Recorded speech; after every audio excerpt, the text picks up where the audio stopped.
So this is the one of the comments that I get quite often, which is, hey, the feds are getting ready to increase the prime rate, so mortgage rates are going to go up.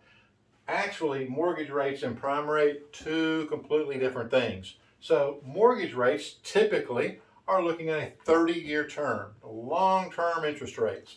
Prime rate, on the other hand, is very short-term interest rate, just like the rate that banks loan banks money overnight. It's what helps determine what short-term 30-day financing, inventory financing on 30 days. Any short-term financing is partially at least based on the current prime rate. Mortgage rates, not so much. So why? Here's an interesting statement. Why the prime rate hikes are actually good for mortgage rates. So here's the thing.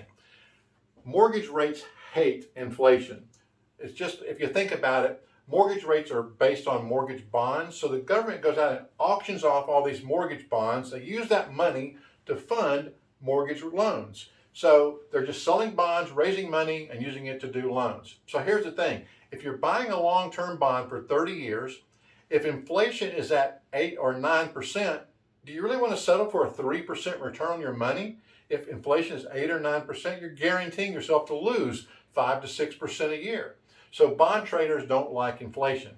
So as inflation has been rising, we've seen an increase in mortgage rates. When inflation decreases, we're going to see mortgage rates decrease. So what does the Fed funds or the prime rate do?